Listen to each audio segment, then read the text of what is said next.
गीता 18 के श्लोक नंबर 62 में भगवान स्वयं कह रहे हैं कि अर्जुन उस परमेश्वर की शरण में जा जिसकी कृपा से परम शांति व शाश्वत स्थान अर्थात सतलोक को प्राप्त होगा।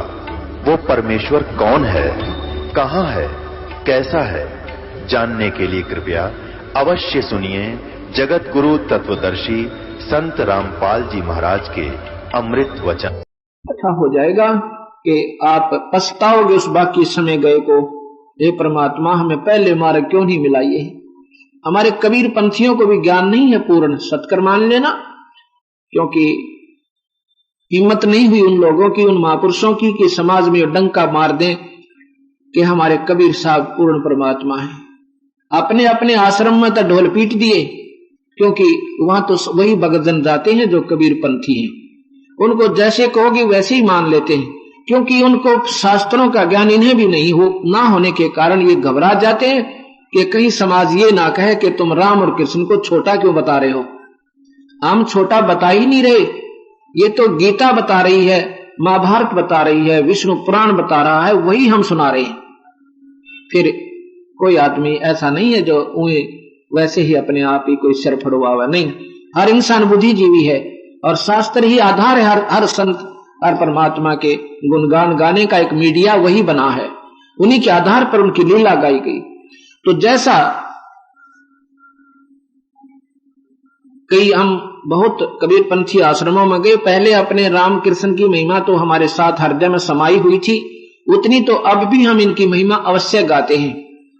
हम एक आरती करते हैं दोपहर के बाद, उसमें पूर्ण रूप से सभी पुराण और सभी वेद, गीता जी, राम और कृष्ण की महिमा परिपूर्ण हो जाती है। उसमें हम रोज स्तुति गाते हैं, जितनी इनकी शक्ति है हम इनको इतना अवश्य और आदर देते हैं, मानते हैं। लेकिन इनसे ऊपर जो परम शक्ति है, हमारा उनसे संपर्क हो गया तो अब ये हमारे और ज्यादा साथी हैं, अधिक लाभ देते हैं। जैसे हमारा प्राइम मिनिस्टर से मेल हो जा और कोई करवा देवे, और फिर देखा यहाँ के कलेक्टर और पुलिस कमिश्नर यानी एसपी आपको विशेष लाभ देंगे, क्योंकि उनको भी सहारा उस परम शक्ति का हो गया। ऐसे ही जब हम कबीर पंथ लिख देने से, कबीर साहब की 4 बानी गा लेने से या याद कर लेने से कबीर पंथी नहीं बना। कबीर पंथी होगा जो पूरे संत संपर्क करेगा और फिर वो नाम लेवे और उस परम पिता से जुड़ जाएगा तो कबीर पंथी है। नहीं तो वो सुख की फीत है उसको कबीर पंथी की, वो नरक में जाएगा, उसको कोई नहीं बचा सकता। क्योंकि कबीर साहब के समय 64 लाख शिष्य साहब के हुए थे। अब जहां देखे आश्रम में वही नाम देते पावे, और नाम भी सारे गलत। अगर सही भी वो देते होंगे फिर वो अधिकारी नहीं नाम देने के, और गलत नाम तो वैसे सतगुरु के दुश्मन बताए हैं। जो गलत नाम देते हैं वो समाज के भी दुश्मन, अपने भी दुश्मन। और जिसको अधिकार नहीं वो नाम देता, वो नरक में स्वयं भी जाएगा। और क्योंकि नकली पासपोर्ट कोई बना देवा है तो वो दोनों पेटे, बनवानिया भी और बनाने वाला भी, दोनों की कैद होगी वहां जाते, और उसका सारा समय बर्बाद हो जाएगा बेचारे का। अंतिम समय आ जाएगा उस साधक का जो नकली गुरु पर आश्रित हो रहा था। गरीबदास जी कहते हैं, अंधे गुंगे गुरु गणे ये लंगड़े लोभी लाख, और साहिब से परिचय ये बात बनावे साख। ऐसे ही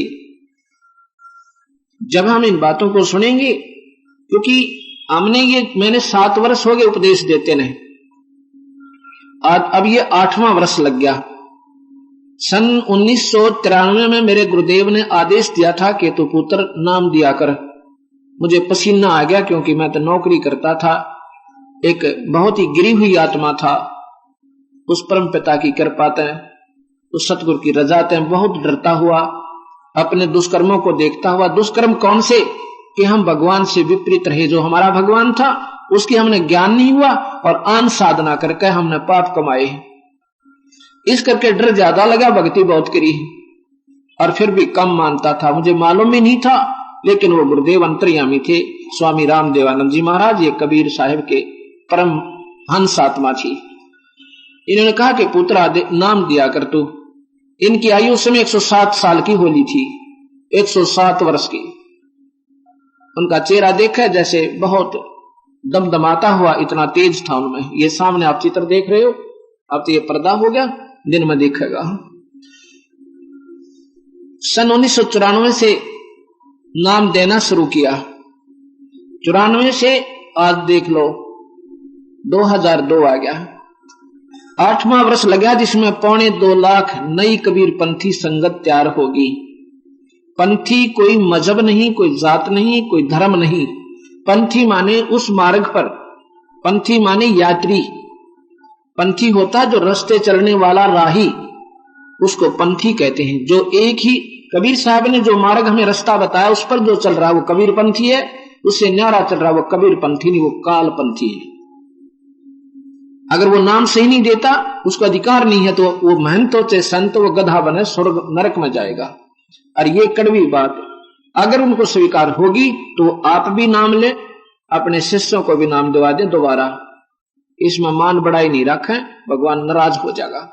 और फिर अपने आश्रमों में बुला बुला के, हमने नहीं चाहिए किसी का आश्रम, ना पैसा चाहिए, फिर उन आश्रमों में बुला के अपने भक्तों को, अपने हंसों को, मतलब अब गुरुदेव सबका एक ही होगा, लेकिन वहां रोज अपनी सच्चा मार्ग बतावें और गुरुदेव के ऊपर आश्रित कर दें, फिर उनका भी उद्धार और पूर्ण कल्याण हो जाएगा सभी का। अब मैं आपको क्या बताना चाहता हूं कि हम कबीर साहब को अगर भगवान बताते हैं नहीं स्वीकार्य होता। क्यों नहीं होता? क्योंकि इनके गुण नहीं गाए गए। भगवान राम और कृष्ण के जितने गुण थे वो सही थे, उसमें कोई शक नहीं, पर उनकी महिमा इतनी गा दी कि हर जीव ने बच्चे बच्चे ने स्वीकार्य हो गया। अगर हम कबीर साहब की गुण भी गाएं तो कबीर साहब भी परमात्मा हैं, और क्योंकि किसी भी भगवान की जानकारी उनकी लीलाओं से होती है। अब हम आपको बताते हैं, भगवान कृष्ण भी परमात्मा थे, केवल ये 3 लोक के थे, ये पूर्ण नहीं थे, ये पूर्ण परमात्मा नहीं थे, कुल मालिक नहीं थे, ये अपने विभाग के कुल मालिक हैं। जैसे मंत्री स्टेट का या सेंटर का अपने विभाग में कुल मालिक है, फिर भी कुल नहीं है। मुख्यमंत्री अपने स्टेट में, अपने राज्य में कुल मालिक है, फिर भी कुल मालिक नहीं है। ऐसे ही ये ब्रह्मा विष्णु महेश 3 विभागीय मंत्री हैं, अपने विभाग में ये कुल मालिक हैं, फिर भी कुल मालिक नहीं है, पूर्ण नहीं है। ऐसे ही ज्योत निरंजन 21 ब्रह्मांड में फुल फ्लैज है, कुल मालिक है, लेकिन फिर भी पूर्ण परमात्मा नहीं है। ऐसे ही परब्रह्म अक्षर पुरुष ये 7 संख ब्रह्मांड का कुल मालिक है, फिर भी पूर्ण परमात्मा नहीं है। सतपुरुष पूर्ण परमात्मा है, कबीर भगवान है, और ये कुल मालिक एक है। जैसे प्रधानमंत्री, राष्ट्रपति, ये सारे राज्य के कुल मालिक हैं। अपने अपने विभाग में हर अधिकारी मालिक है, पर कुल नहीं है। अब कुल मालिक कौन हुआ? पूर्ण परमात्मा, सतपुरुष। किसी भी शास्त्र को उठाकर देख लीजिए, यही इशारा है। अगर भक्ति के शास्त्र हैं इस वर्ल्ड में, इनको हमने हिंदुओं की फीत लगा दी, ये ना हिंदुओं के हैं ना किसी अन्य के, ये सभी के हैं। और ये मैं बार बार यही बताना चाहता हूं, क्योंकि हर समय हर नई संगत आती है, क्योंकि ये सत्संग एक ऐसा स्कूल है जिसमें प्राइमरी से लेकर यानी पहली क्लास तक कक्षा से और अंतिम पढ़ाई यही पढ़ाई जाती है। इसमें पहली कक्षा के विद्यार्थी भी होते हैं, 5वीं के भी होते हैं, और अंतिम पढ़ाई वाले भी इसी में होते हैं। तो यहां अब हम कृष्ण जी की महिमा बताते हैं कि वो भगवान किन किन कारणों से माने गए थे। भगवान कृष्ण ने राजा मोरध्वज के पुत्र ताम्रध्वज को आरे से चरवा कर जीवित कर दिया।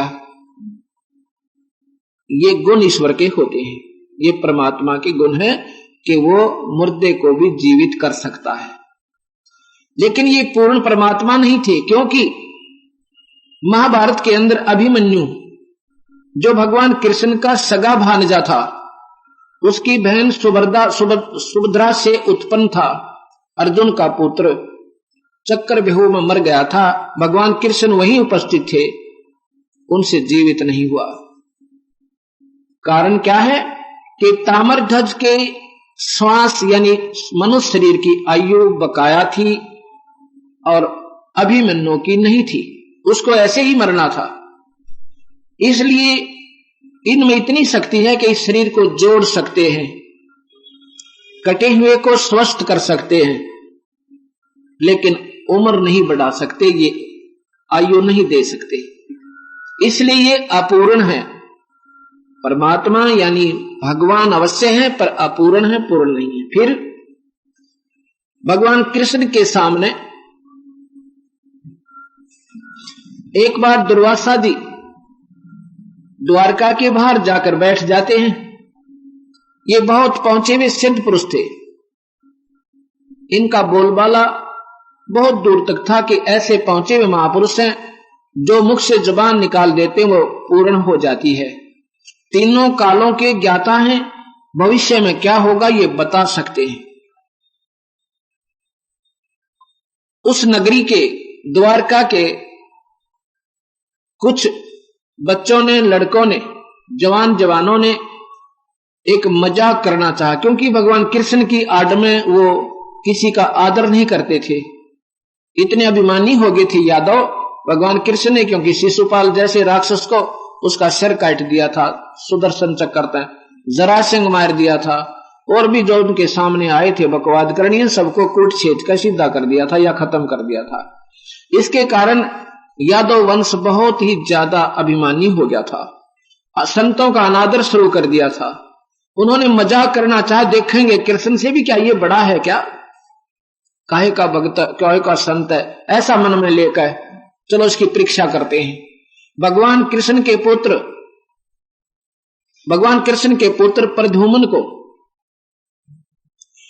एक लड़की के वस्त्र पहनाकर गुजरियां जैसे, और उसके पेट पे एक कढ़ा बांध दिया लोहे का, कढ़ाई जैसे छोटी सी सब्जी बनाने की हुआ करे, जैसे गर्भवती लड़की होती है ऐसा उसका आकार बना दिया, और ऊपर का कपड़े बांध दिए, लोग गुद्दड़ सा बांध के हाथ लाग गए तो नो करड़ा ना देखा, पेट जैसा ही लगा।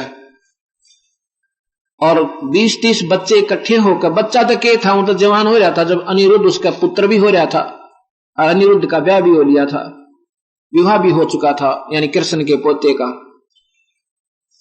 फिर भी वहां जाते हैं और जाके दुर्वासा जी से कहते हैं कि ऋषिवर, हमने आपकी बहुत महिमा सुनी है। वो कहता आओ भाई बैठो, कैसे आना हुआ। एक उसका नकली पति बना लिया, यानी सांग कर लिया, और कहा कि ये इसकी पत्नी है, घूंघट घांघट काट गया, यानी पक्की तरह हो गया प्रद्युम्न। और इनको जी भगवान, हे ऋषिवर, बहुत जन शादी हुए को हो गए, और अब इनके भगवान ने आस की है, ये उतावले हैं, आपकी महिमा सुनी है, ये पूछना चाहते हैं कि पुत्र होगा या पुत्री, आप जानी जान है। दुर्वासा तो जान गए बकवास करने आए हैं। तो दुर्वासा ने क्रोधित होकर कह दिया कि यादव कुल का सत्यानाश होगा, इस तरह श्राप दे दिया कि यादव कुल का सर्वनाश होगा इसमें, इससे जो इसके पेट पर है, जिसको तुम गर्भ मान रही हो, क्या होगा। और फिर बहुत क्रोधित हो गया, सब भाग गए। इतना बेरा था कि वो श्राप दे देगा तो टड़े को ना, पर फिर भी वह करड़ाई उठा लेगी। वहां से वो बच्चे भाग लिए और जे घर आ गए। गांव में सुरसराट हुआ, नगरी में पता चला कि बच्चों ने शरारत कर दी, दुर्वासा ने श्राप दे दिया। तो नगरी के सियाने सियाने मौजिज व्यक्ति इकट्ठे हुए, कहा भी भगवान के पास चलो और वो इस श्राप से हमें बचा सकते हैं। ये बहुत शक्तिशाली हैं, ये परमात्मा है, क्योंकि परमात्मा जैसे गुण थे भगवान कृष्ण में पर पूर्ण नहीं थे। ये प्रमाण आपको अब मिलेगा। कृष्ण जी के पास गए, हाहाकार मचा दी कि भगवान सत्यानाश हो गया, आप ही बचा सकते हो। भगवान कृष्ण ने कहा क्या हो गया, क्यों घबराए हो। कहते हैं दुर्वासा ने से बच्चों ने मजाक कर दिया, उसने इनको श्राप दे दिया कि यादव कुल का सत्यानाश होगा। कृष्ण कहने लगा भाई ये तुम्हारी नादानी थी बच्चों की, ऐसा नहीं करना चाहिए था, संतों का अनादर अच्छा नहीं होता। और वही कर दिया तो वही दुर्वासा से ही माफी मांगो। कहते जी हम उनके पास भी गए थे, वो कहता मैंने जो कहना था कह दिया, अब ये टल नहीं सकता। कृष्ण जी ने देखा कि तो बहुत घबराए हुए, कहने लगे क्यों डरते हो, किससे नाश होएगा? ये कढ़ाई जो बांध कर गए थे ना बच्चे, लोहे का कढ़ा, अकान जी इन कपड़ों ने तो जला दो और इस कढ़ाई को घिसा घिसा के चूरा बनाकर जमुना में फेंक दो, ना रहेगा बांस ना बजेगी बांसुरी। सब बड़े प्रसन्न हुए। अकवा भगवान बड़ा समाधान बताया। सब ने, अब पत्थर के ऊपर लोग साणा को बच्चों का खेल है, मंडेरे 6-6 20-20 कट्ठे उनकी ड्यूटी ला दी, रोजाना भी घिसाओ, जितना घिस जाओ उसने चूरे ने जमुना में डाल रो। कहने का भाव कि वो सारा घिसा दिया। एक कड़ा जो होता है ना साइड का ऐसा, वो ना घिसा सारा, और वो किसी ऐसे आलसी की ड्यूटी ला रखी थी, उसने वो नो का नो जमुना में डाल दिया कि इससे के बिजली पड़ेगी, सारा घिसाई दिया हमने। उससे क्या होता है कि जितना वो चूरा बना था लोहे का, उसके घास उग गया लंबा, बहुत ऊंचा ऊंचा और चौड़े चौड़े ईंख जैसे पत्तों का, और उसके पत्तों की धार इतनी तेज, जैसे कुसा होती है ना, कुसा डाब जिसे कहते हैं, उसका एक ऐसा घास होता है, अगर उसको उंगली से लपेट कर झटका दे देना, उंगली काट दे आधे से ज्यादा, इतनी तिखे उसके पत्ते होते, उससे भी ज्यादा तेज धार का वो घास उग गया। और जो वो कड़ा डाला था उसको एक मछली ने खा लिया। वो मछली एक मछियारे ने पकड़ी, बालिया नाम का, उसने उसको काटा तो उसके पेट से वो तेज चमकदार धातु निकली। उसने देखा ये काहे की धातु है, उसने लोहार को दिखा, उसने कहा ये बहुत अच्छा लोहा है। तो शिकारी भी था वो, उसने कहा कि मेरे बना दे। वो लोहार ने, कारीगर ने ऐसा ही कर दिया। अब कुछ दिनों के बाद क्या होता है कि निश्चिंत होगी कि अब तो श्राप खत्म हुआ, लेकिन श्राप भगवान कृष्ण से समाप्त नहीं हो सकता। ये 3 ताप के अंतर आता है। 3 ताप को ब्रह्मा विष्णु महेश नहीं काट सकते, इन्होंने स्वयं भी भोगने पड़े हैं। जैसे नारद जी ने भगवान विष्णु को श्राप दिया था कि जैसे तूने मुझे बंदर का मुंह लगा दिया, ऐसे ही, और मेरी एक औरत के कारण, ऐसे ही एक सारी आयु विष्णु तू अपनी पत्नी के वियोग में बिताएगा। उसके श्रापवश भगवान विष्णु ने श्री रामचंद्र बन के आना पड़ा और सारी उम्र सीता के वियोग में बिताना पड़ा। अर्थात 3 ताप भगवान विष्णु भी नहीं टाल सकता। इसलिए कबीर गरीबदास जी कहते हैं, तुम कौन राम का जपते जापम, अर्थात मिटे ना 3 तापम। तुम किन भगवानों का आसरा ले रखा है जिससे तुम्हारे 3 ताप भी नहीं मिट सकते, इनके स्वयं भी नहीं मिटे। ये प्रमाणित है और शास्त्रों में प्रमाणित है, कोई हम बुराई नहीं कर रहे। उसके बाद कुछ दिन के बाद, क्योंकि वो श्राप प्रफुल्लित हुआ, समय आया उसका, हर आपस में वहां नगरी में रोजाना लड़ाई शुरू होगी। छोटी छोटी बात हुए और एक दूसरे ने कत्ल तक कर दे, और लड़ाई लठ तो रोज बजे उनका। अब जब ये परेशानी आ जाती है तब हम आध्यात्मिक आसरा ढूंढते हैं। भगवान कृष्ण के पास गए कि भगवान ये पता नहीं क्या हो गया, किसी से बात करें सुध मुंह बात ही नहीं कर रहा, छोटी सी बात पर ऐसी गलत बात कह देता है, मनमाना झगड़ा तुरंत हो जाता है। इतने शील स्वभाव के व्यक्ति भी आज सुथरी तरह नहीं बोल रहे हैं, अच्छी तरह बात नहीं कर रहे हैं। ये कारण क्या है? भगवान कृष्ण कहने लगा, भाई सुन लो, तुम्हारे ऊपर दुर्वासा का श्राप प्रभावी हो गया, और इस श्रापवश तुमने भाई बहुत अनर्थ हो सकता है। फिर कहा, भगवान कोई समाधान बताओ।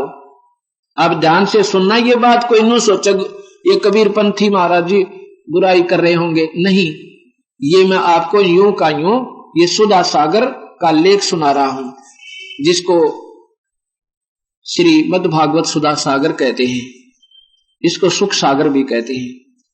महाभारत में भी इसका ऐसा ही प्रमाण मिलता है। भगवान ने कहा कि तुम ऐसे करो, सभी यादव मनुष्य, छोटे छोटे बच्चों को भी साथ ले लो, किसी को मत छोड़ना, और जमुना में स्नान कर आओ, तुम्हारा पाप यानी ये श्राप कट जाएगा। अब जानते सुनना भाई, ये बात मैं कहां बताना चाहूं और सच्चाई कहां लाना चाहता हूं।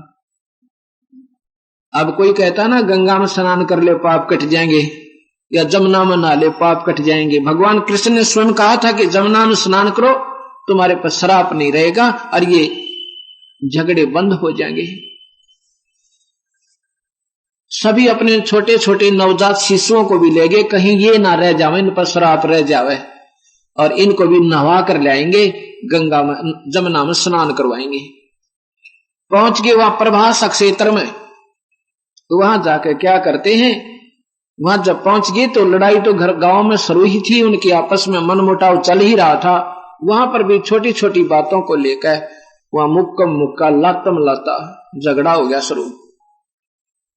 गंगा जमुना में नहाना तो रह गया, वो घास जो उगा था ना उस कण से, लोहे के कण था, उसको उखाड़े और ऐसे मारे और गर्दन का लपेटा आवर ऐसे खींच दे, गर्दन दो नारी हो जा, आधी कट के नीचे गिर जा।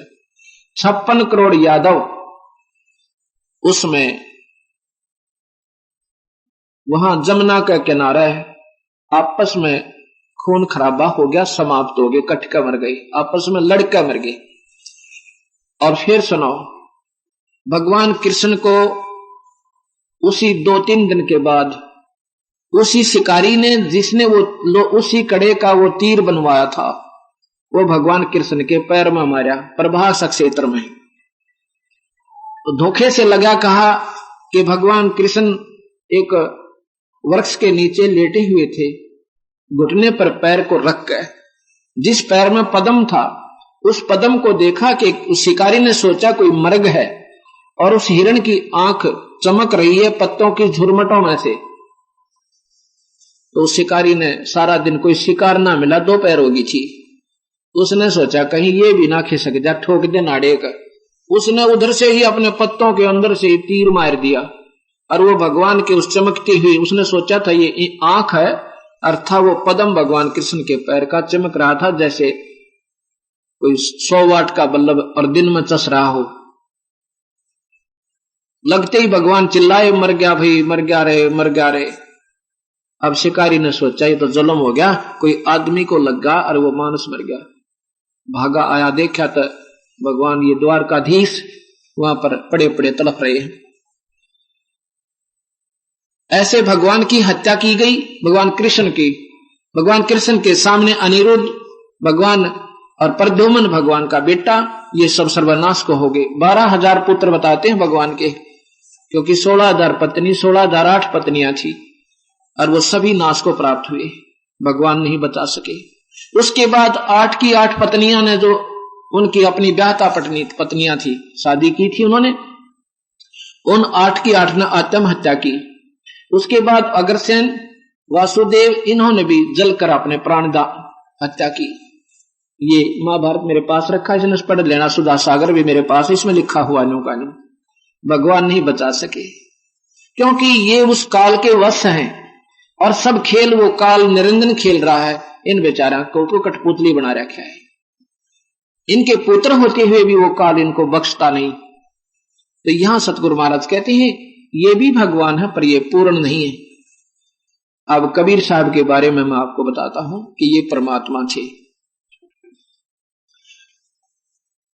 साहिब कबीर 4 युगों में आए हैं। सतयुग में सत्सुकृत नाम से, और त्रेता में मुनिंदर नाम से, द्वापर में करुणा में नाम से, और कलयुग में कबीर नाम से। जब तक ये कलयुग चलेगा, कबीर साहब के कबीर नाम का बोलबाला अंतिम सांस तक रहेगा। ये नाम नहीं मिटेगा। हाँ, वो अन्य भी रूपों में अन्य नामों से आते रहेंगे और अपना सतबारक दर्शाते रहेंगे, लेकिन महिमा कबीर की ही चलेगी, कबीर नाम की चलेगी। ये मिटा नहीं जा सकता। ये ऐसे ही सतयुग में सत्सुकृत नाम अंतिम तक चला था, और मुनिंदर नाम त्रेता के अंतिम तक रहा था, फिर करुणा में द्वापर के अंत तक रहा। ऐसे ही कबीर नाम कलयुग के अंत तक चलेगा। जब भी ये आते हैं, ये सच्चाई यही बताया करते हैं, लेकिन सच्चाई को स्वीकार करने वाले हंस बहुत कम हैं। इन्होंने आकर बताया कि भाई कोई हिंदू न्यारा नहीं, मुसलमान कोई भिन्न नहीं, और दोनों की साधना ठीक नहीं तुम्हारी भगवान पाने की। गरीबदास जी कहते हैं, उन्हीं के शिष्य कबीर साहब के, कहते हैं मुसलमान गायें बखी, हिंदू खाया सूर, गरीबदास दोनों दीन थे, वो राम रही मादूर। मुसलमान ने गाय खा ली, हिंदू ने खा लिया सूअर। कहते हैं ये मांस खाने वाले से राम और रहीम बहुत दूर हैं, दर्शन भी नहीं देंगे आपको कभी। दोनों धर्मों को समझा करते भाई आपा एक ही संत परमात्मा की संतान है। ये गधे कुत्ते सूअर ये गाय ये भी उसी भगवान के बच्चे हैं, और तुम इनको मार रहे हो खा रहे हो, भगवान प्रसन्न नहीं होगा। अब हमारा बच्चे ने चाहे कोई छोटे न मारे और चाहे बड़े न मार दे, दुख बराबर होगा। भगवान का चाहे कीड़ी मार दो और चाहे हाथी न मारो, चाहे गाय न मारो, चाहे मनुष्य को मारो, उस ईश्वर ने इतना ही कष्ट होता है। और दोनों को कहा करते भाई तुम नरक में जाओगे। हिंदू मुस्लिम दो नहीं भाई, और दो कहें वो नरक में जाई। तुम समझे ही नहीं भगवान है क्या और इंसान जीव क्या है। इस बात पे मुसलमान भी नाराज हो गए और हिंदू भी। और कबीर साहब कहा करते मैं भगवान हूं भाई, मैं अल्लाह हूं। और मुसलमान धर्म में इस बात को स्वीकार्य नहीं करते कि कोई आकार में मोहम्मद साहब के बाद कोई आकार में अल्लाह नहीं आ सकता। और जो ये ऐसा कहे कि अल्लाह मनुष्य अपने आप को अल्लाह बताओ, वो गुमराह कर रहा है, समाज का दुश्मन है, उसको सजा दी जावे। कबीर साहब कहते थे मैं ही वो परमात्मा हूं भाई, मैं ही अल्लाह हूं, मुझे ही राम, मैं ही राम हूं, मैं ही सब कुछ हूं। लेकिन किसी ने नहीं सुनी, बल्कि दुश्मन बन गई। और कहा करते तुम जो साधना कर रहे हो ये केवल निराकार भगवान की कर रहे हो, उसी को काल कहते हैं। मुसलमान भाई उसको बेचून कहते हैं कि वो दिखाई नहीं देता। और वेदों के आधार पर विद्वान पुरुष पंडित उसको निराकार कह देते हैं। लेकिन मैं भगवान हूं, इस बात से मुसलमान बहुत चिढ़ गए। उसमें दिल्ली में सिकंदर लोधी दिल्ली का बादशाह था, उन्होंने शिकायत कर दी कि हे महाराज, एक कबीर नाम का नीच दुल्हा अपने धर्म की बेइज्जती कर रहा है, तौहीन कर रहा है। भाई सत्संग सुनो बैठ के।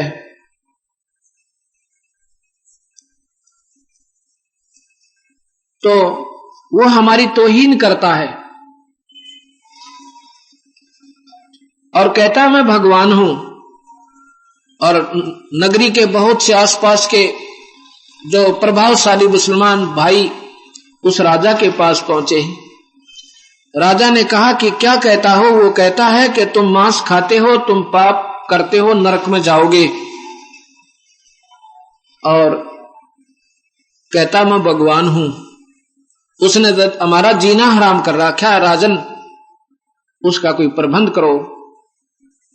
राजा ने कहा कि लाओ उसको पकड़ के। 10 सिपाही राजा के हुक्म से और कबीर भगवान को पकड़ने जाते हैं, पकड़ कर ले आते हैं। वहां पर हजारों की संख्या में दर्शनार्थ ये जनता खड़ी हो जाती है ये देखने के लिए कि आज इसको सजा मिलेगी। बहुत बात बनाता था। सिकंदर लोधी ने कहा कि क्या कहता है वह कबीर, तू भगवान है? जी हां, मैं ईश्वर हूं, मैं परमेश्वर हूं, मैं अल्लाह हूं। अब वो कहते हैं बाकी जो गए थे देख लो जी, आपके सामने कह रहा है। तो सिकंदर लोधी ने कहा कि गाय लाओ एक, और गाय को वहीं सभा में तलवार से उसको बिस्मिल करवा दिया, कटवा दिया, और कहा कि तू भगवान है तो इस गाय को जीवित कर दे। गाय गर्भवती थी, साथ में उसके बच्चे का भी पेट। और सिकंदर कहता है अब इसको जीवित कर दे, मैं तुझे खुदा मानू, नहीं तो तेरा सिर अभी कलम कर दूंगा। अब वो तो मालिक थे, उसका कौन कलम कर सकता था। उसी समय भगवान कबीर साहब खड़े हुए और जाके ऐसे एक थपकी गाय को लगाई, दोनों टुकड़ा का एक थपकी उसके बच्चे का लगा दी, दोनों जुड़ गए और जीवित हो गए। बोल सतगुरुदेव की। और लेकर बाल्टी दूध ठोक दिया, उनके सामने दूध निकाला। तो फिर क्या कहा कि गाय अपनी अम्मा है, हिंदू और मुसलमान दोनों को दूध पिलाती है, ये दुश्मन नहीं है किसी की, इसको भेदभाव नहीं है। और जिसका दूध पिए वो अपनी माँ होगी। और फिर माँ को तो मारते हो, काटते हो। कहते हैं गऊ अपनी अम्मा है, इस पर छुरी मत बा, गरीब दास गी दूध ने सभी आत्म खा। ये तो हिंदू को भी दूध देती है, मुसलमान को भी देती है। इसका घी खाओ, इसका दूध खाओ, इस मांस ने खा के इसका क्यों नाश करो भाई। अब उस समय तो सबकी घी बंदगी, सभी जो बोले स्वीकार करें, जी हाँ जी हाँ। और फिर साहब इतना अपना शक्ति से इतना तेजों में शरीर हुआ जैसे आसमान पर सोता हुआ नजर आवे। और सिकंदर लोधी चरणों में गिर गया, अक्षमा याचने के अल्लाह है खुदा, ए दाता मेरी जान बख्श दो। साहिब ने कहा मैं तो बख्श दूंगा, पर अल्लाह तुझे तेरे कर्म के आधार पर नहीं बख्शेगा यदि तू मेरी शरण में नहीं आएगा। तो चरण लिए, हाथ जोड़े, अक्षमा याचना की और कहा कि मेरे से गलती होगी भगवान, माफ कर दो। कर दिया भाई, पर यो अनर्थ मत करो भाई, तुम दोनों ही हमारे बच्चे हो, हिंदू और मुसलमान, मैंने कोई फर्क नहीं, सिख और ईसाई कोई न्यारे नहीं है। सिख तो जब थे ही नहीं साहिब के समय में। सिकंदर लोधी ने एक पालकी मंगाई और पालकी के अंदर साहिब को बैठाया। उधर से उसके मातामो बोले, माता पिता कबीर साहब के, वो भी आगे निरुनिमो, क्योंकि जिसका बेटा पकड़ा जावा माँ बाप रुक नहीं सकते, बेशक मर जावे। और कहते राजा हमें भी मार दे, वो पकड़ रखे थे न्यारे, उनको पास नहीं आने दिया जा रहा था। फिर उनको भी बुलाया आदर से और तीनों को पालकी में बैठा के और वहां उनकी झोपड़ी तक राजा ने भिजवाए। बोल सतगुरुदेव की जय। अब ये कबीर भगवान है।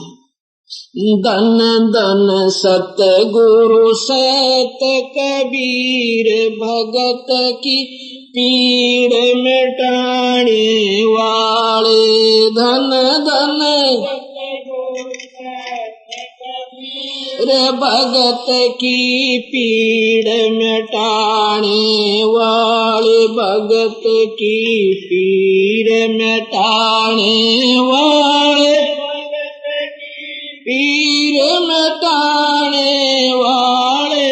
धन धन सतगुरु सत कबीर भगत की पीर मिटाने।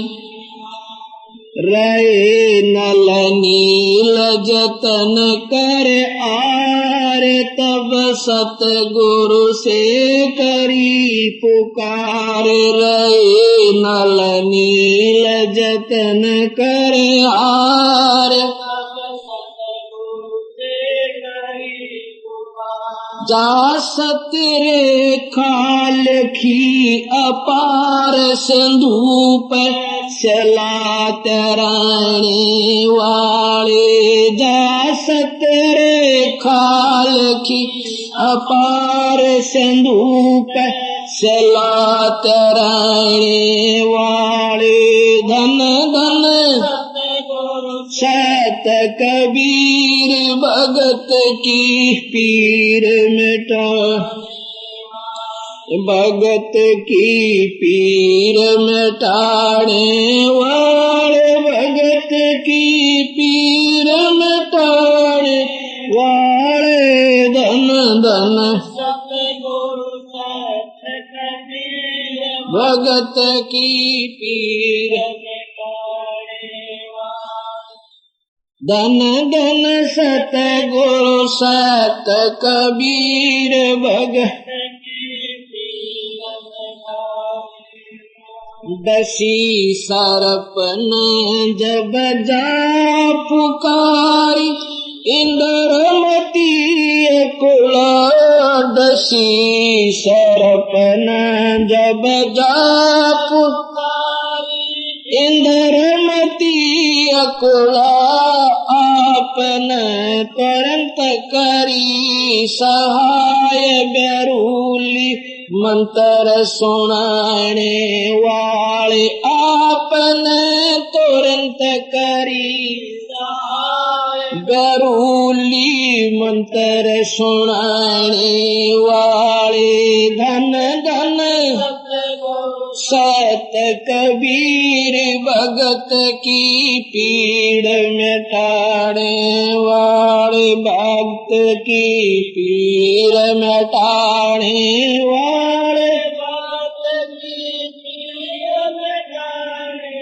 वाले धन धन सत गुरु सत कबीर भगत की पीड़ मिटाने दामोदर सेठ के होठ आकाज अर्ज करी डूबता देख जहाज दामोदर सेठ के होठ आकाज अर्ज करी डूबता देख जहाज लाज मेरी रखियो गरीब नवाज समुद्र से पार लंगाने वाले लाज मेरी रखियो गरीब नवाज समुद्र से पार लंगाने वाले धन धन सत गुरु सत कबीर भगत की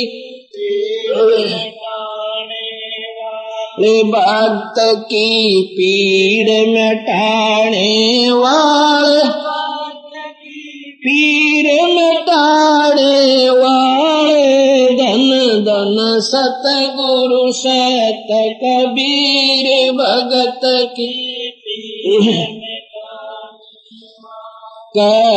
कर जोड़ दीन धर्मदास दरस दे पूर्ण करियो आस कर जोड़ दीन धर्मदास दरस दे पूर्ण करियो आस मेट दो जन्म मरण की तरास सत्य पद प्राप्त करवाने वाले मेट दो जन्म मरण की तरास सत्य पद प्राप्त करवाने वाले धन धन भगत की पीड़ मिटाने वाले भक्त की पीड़ मिटाने वाले भक्त की पीड़ मिटाने वाले धन धन सत कबीर भगत की पीड़ मिटाने सत साहिब। अब और आपको बताते हैं, अभी आपने सुना कि रहे नल नील जतन कर हार तब सतगुरु से करी पुकार। अब भक्तात्माओं, सच्चाई का ज्ञान न होने से सच्चाई को इतना रुला दिया, इतना उलझा दिया कि अब सुलझाना हमारे लिए बहुत कठिन हो गया।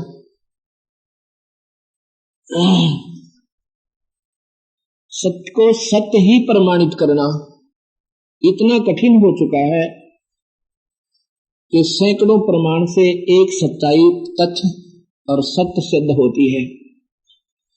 भगवान को भगवान सिद्ध करने में हमें जोर लग रहा है, कबीर साहब को परमात्मा सिद्ध करने में हमें जोर लग रहा है, लेकिन सच्चाई हमेशा सत्य ही होती है। अब हम रामायण पढ़ा करते थे, अब बहुत शौक से पढ़ा करते थे, सुना भी करते थे, रामलीला भी देखा करते थे। और अभी कुछ समय पहले रामायण टीवी के ऊपर पूर्ण रूप से आई है, जो कि प्रमाणित है।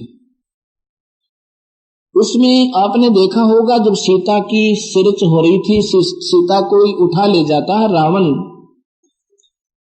अब यहां सोचना होगा थोड़ा सा, जब सीता को रावण उठा ले जाता है तो भगवान राम को ये नहीं मालूम कि सीता को कौन उठा ले गया। अंडरस्टूड है, ये तो सबको मालूम है। हम अपने किसी से पूछा करते थे क्या भगवान को मालूम नहीं था, तो कहा करते वो तो लीला कर रहे थे। किस लिए कि रावण ने 33 करोड़ देवताओं को कैद कर रखा था, उनको छुटवाने का बहाना करना था। बिल्कुल सही है, कोई बात नहीं। जब तो हम बड़े खुश होते थे, अब हमें मालूम हुआ कि ये सारी लीला नहीं थी। ये तो ऐसे था जैसे कोई फिल्म बना दे। फिल्म पहले उसकी स्टोरी लिखी जाती है, उसके बाद उसके पात्र चुने जाते हैं और एक डायरेक्टर होता है, एक प्रोड्यूसर होता है। इसमें यह काल भगवान जो है ये डायरेक्टर भी है और प्रोड्यूसर भी है। डायरेक्टर के आदेश बिना वो हीरो एक कदम भी इधर उधर नहीं रख सकता, नहीं तो उसको निकाल दिया जा, भाग जाए यहां से। ये रामायण जो भी घट रही थी ये राम के बस की नहीं थी। ये कठपुतली थे अपने कर्मों के आधार पर, और काल भगवान के हाथ में सबकी बुद्धि है और सबका स्विच उसके हाथ में है, रिमोट कंट्रोल वही स्वयं रखता है। गीता जी में लिखा है कि मैं इन प्राणियों का, अर्जुन, जिसकी बुद्धि भ्रष्ट करना चाहूं कर देता हूं और जिसकी खोलना चाहूं खोल देता हूं। ऐसा ही लिखा है, आप पढ़िए गीता ने। जो गहरी नजर गीता में इस दास के द्वारा आपको अनुवाद और शब्दार्थ बिल्कुल साथ साथ मिलेगा, और किसी विद्वान से इसको मिलवा लेना। कोई न सोचे कि महाराज जी शायद संस्कृत ना जानते होंगे। हमारे कबीर भगवान ने जो टेट संस्कृत बुलवा दी थी भैंसे तक, और हम तो मनुष्य शरीर तो है इस दास का। वही शक्ति, वही परमात्मा ये सारा खेल खेल रहा है। जैसा आपने सुना होगा कि महर्षि वाल्मीकि ने रामायण को 10,000 वर्ष पूर्व या कहानी नोकीनो बता दी थी कि ऐसे होगा, और वही हुआ। फिर राम का रोल कित रह गया उसमें? वो तो कठपुतली थे, ये तो पहले सुनियोजित थी। जब 10,000 वर्ष पूर्व जिस बात का पहले ज्ञान हुआ और वो वैसे ही हुआ, तो क्या था कि ये फिल्म पहले से बनी हुई थी। ऐसे ही राम आया, सीता उठी और युद्ध हुआ, ऐसे ही पुल बंधा, उनसे पुल नहीं बना।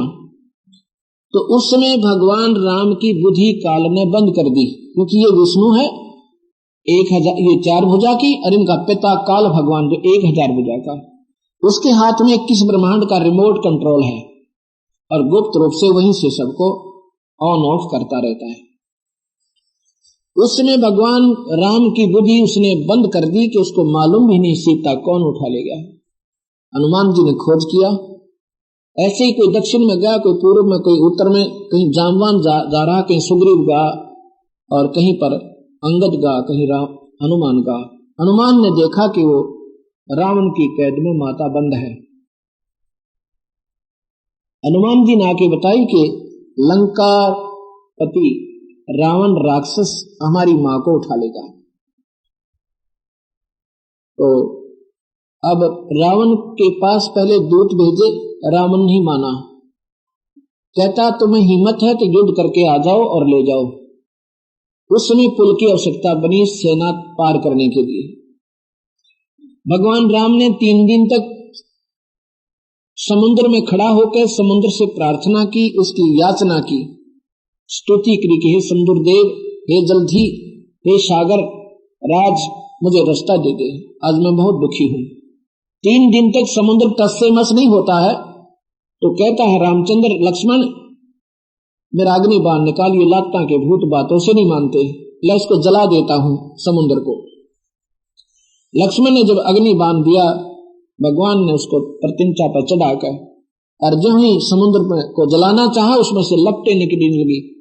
तब समुद्र कहते हैं ब्राह्मण का रूप बनाकर और भगवान के समक्ष खड़ा हो जाता है हाथ जोड़कर, कहता है भगवान अनर्थ ना करो, हमारी भी मर्यादा है, अगर इस समुद्र को फूंक दोगे तो ये पृथ्वी का बैलेंस बिगड़ जाएगा, ये ना जाने कहां की कहां जाएगी, और साथ में ये खड़ा हो जाएगा, आपका उल्लू सीधा नहीं होगा। मैं आपसे बताता हूं कि सांप भी मरे लाठी भी ना टूटे, ऐसा काम करो। कहता बता भाई। आपकी सेना में एक नल नील नाम के 2 सैनिक हैं, उनके पास ऐसी शक्ति है उनके गुरुदेव की प्रदान की हुई, उनके हाथ से कोई वस्तु नहीं डूबती। ये नल नील कौन थे, इनके गुरुदेव कौन थे?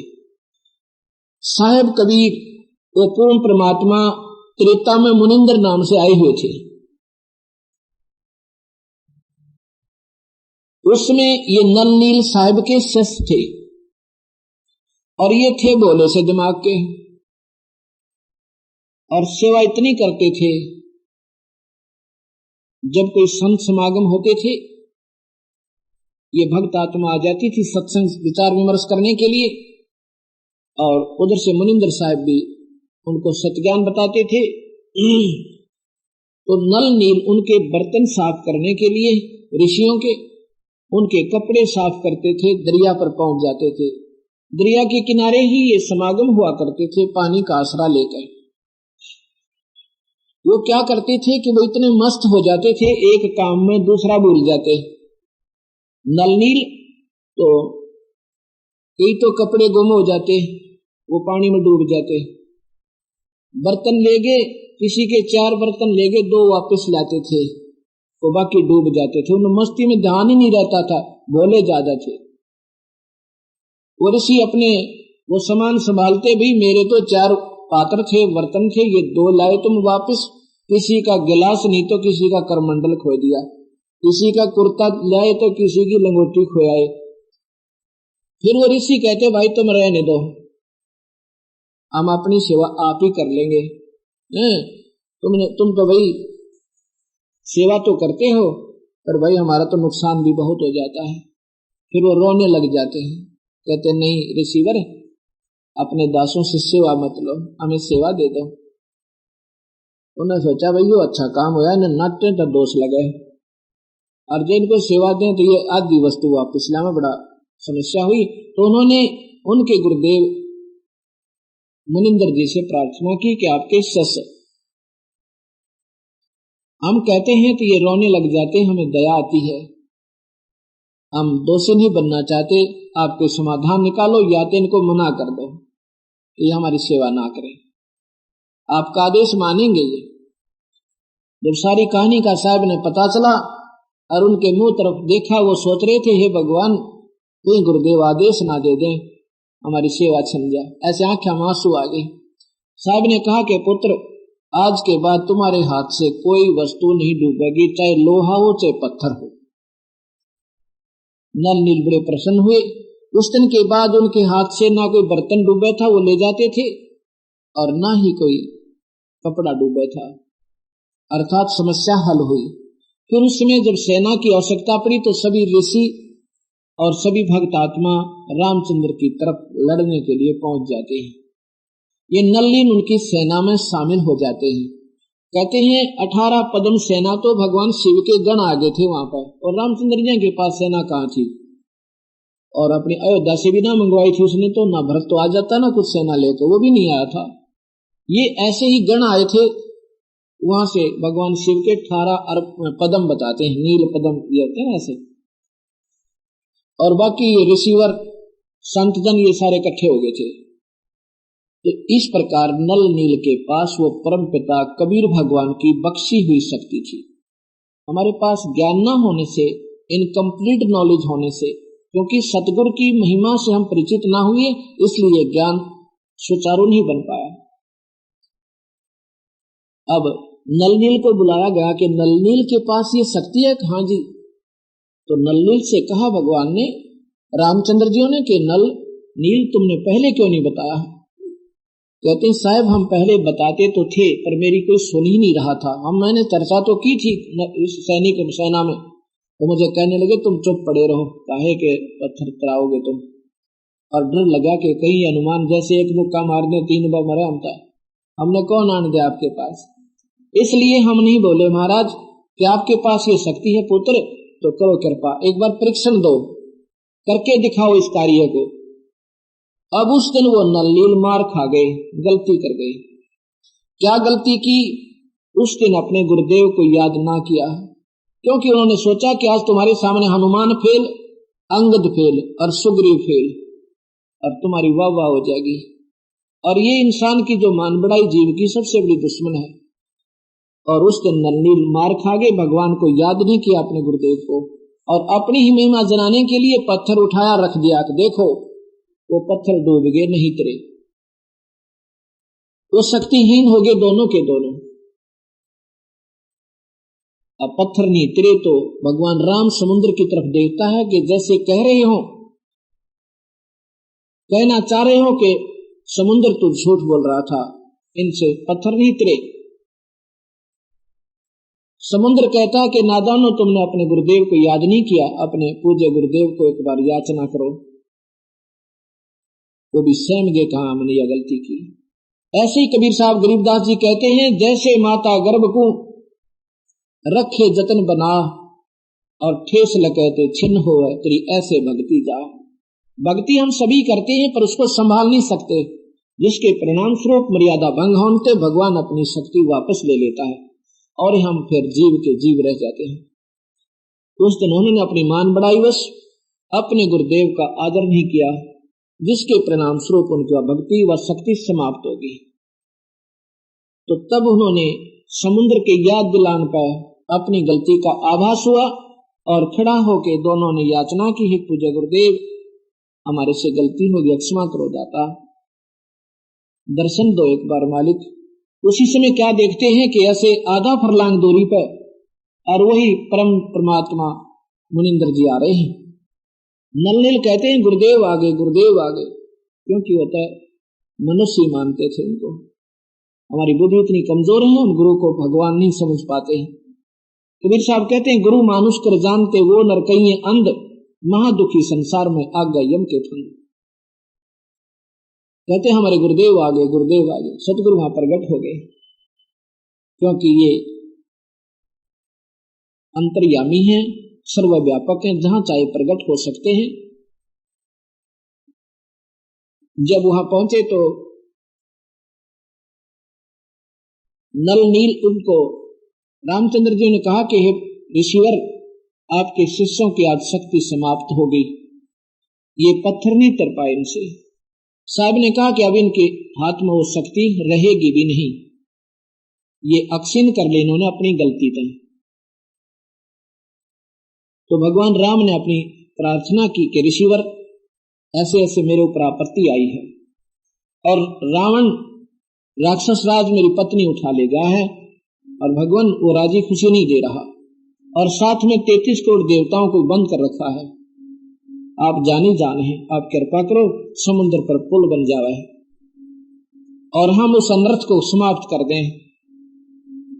कबीर साहब ने सोचा अनर्थ को समाप्त भी भाई कोई और करेगा, आपसे नहीं हो सकता। फिर भी उन्होंने कहा कि ऐसा करो, ये 7 वाला जो पहाड़ है इसने मैंने इसके चारों तरफ मैंने एक रेखा खींच दी है, उस रेखा की अपनी डंडी से सतगुरु एक छड़ी ले रखी थी, उसको ऐसे उस पहाड़ के चारों तरफ निशान बना दिया, अपनी शक्ति से वही बना दिया। उनको कहा कि मैं इसके ऊपर रेखा खींच आया हूं, उसके अंदर जितना पहाड़ पत्थर है वो सारा तिर जाएगा, उसके बाहर का नहीं तिरेगा। कलर ठीक करो, कलर ठीक नहीं तिरेगा, बाहर का नहीं उतरेगा। अब ये भी देखने के लिए हनुमान जी लाए इतना बड़ा पत्थर उठाकर, और नलनील एक शिल्पकार भी थे, शिल्पकार भी थे, वो उनको तराश तरूश के एक दूसरे में फंसा देते थे। उनके पास वो तैराने वाली शक्ति तो नहीं रही पर शिल्पकारी अभी विद्वान थी। भगवान राम के आदेश तक हनुमान जी एक पहाड़ उसका बहुत बड़ा टुकड़ा उठाकर लाए, उसको छीलकर और फिर रखा तो वो तैरने लग गया।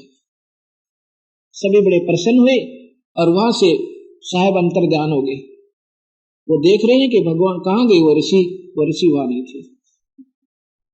अब ऋषि की कहाँ चिंता, उन्हें तो पुल की चिंता पड़ गई, अपना पुल बांधा गया। अब विचार कीजिए, हम रामायण में पढ़ा करते थे कि नल नील ने पुल बनाया, फिर कहते थे नहीं, हनुमान ने उसके ऊपर राम नाम लिख दिया इसलिए पत्थर तिर गए, और जिसने पत्थर तिरा उसका नाम ना लेखा। गरीबदास जी कहते धनी का जगत का पेखना पेखा, धनी का नाम न लेखा। जिसने वो सारी लीला की उसका जिक्र भी कहीं नहीं रामायण में आया, क्योंकि मुनिंद्र नाम के ऋषि थे। नल नील की महिमा आ गई कि नल नील ने पुल बांध दिया। फिर अगर नल नील पुल बांध देते तो रामचंद्र फिर फेल हुए। रामचंद्र जी से तो पुल नहीं बना, और राम का नाम लिखने से पुल बन गया, पत्थर तिर गए और राम से तिरे नहीं। ये इनकम्प्लीट नॉलेज रहा। तब जब धर्मदास को कबीर साहब ने सारी महिमा बताई, क्या धर्मदास ये पुल भी भाई मैंने ही बंधवाया था, और मेरी शक्ति के बिना ये सब अक्षीण सौदा है। उसमें धर्मदास ने कहा था, रहे नल नील जतन कर हार, तब सतगुर से करी पुकार। जा सत रेखा लिखी अपार सिंधु पर, सला तराने वाले, दंदन सतगुर सत कबीर भगत की पीड़ मिटाने वाले। अब इन बातों को, इन विचारों को अगर हम ध्यान से सुनेंगे, क्योंकि ये बात जब समझ में आएगी हमारा, जब हम निष्पक्ष हो जाएंगे। कोई पंथी मत रहो, ना कोई मजहबी बनो, इंसान और जीव बनकर ये शास्त्र, ये सत्संग सुनो, और फिर साथ में अगर नहीं विश्वास हो तो फिर अपने जो मूल शास्त्र हैं इस जीव मात्र के, वेद और गीता, ये 18 पुराण, ये प्रमाणित शास्त्र हैं, सुधा सागर, इनको मिलाओ। फिर कबीर साहब ने ये सभी शास्त्र भी लिखे, और साथ में उस पूर्ण परमात्मा के पाने की विधि भी लिखी, वो सतनाम लिखी। अब मैंने क्या देखा है, क्योंकि मैं कबीर पंथियों से आश्रमों में जा कर भी मिला उनसे, मैंने ये सोचा था कि कबीर पंथी सभी एक ही मार्ग पर होंगे और एक ही नाम का, एक ही विधि का इन्होंने सब जगह प्रचार किया होगा, पर नहीं पाया। कबीर साहब का सतनाम का भी कबीर पंथियों को ज्ञान नहीं है, तो सबसे बड़े बाधक कबीर पंथ के ये कबीर पंथी बन गए। क्योंकि जो भी सतगुरु की परंपरागत 500-600 वर्ष से जो कबीर साहब के मानने वाले दर पीढ़ी आ रहे हैं, वो कबीर साहब का नाम सुनते ही गदगद हो जाते हैं। फिर उनको कैसा ही कबीर पंथी मिल जाए उसका चिपक कर बैठ जाते हैं, सोचते हैं अपना कबीर पंथी। अपना कबीर पंथी वो नहीं है अगर उसके पास सही वे ऑफ वर्शिप नहीं है, जो कि धर्मदास को कबीर साहब ने बताई। आप गहरी नजर गीता में 3रे अध्याय के अंदर सारांश लिखा है मैंने, इस दास ने, उसमें कबीर साहब की और धर्मदास की वाणी लिखी है, उसमें सतनाम भी लिखा है और वाणी का प्रमाण भी दिया है, उसको पढ़ना है।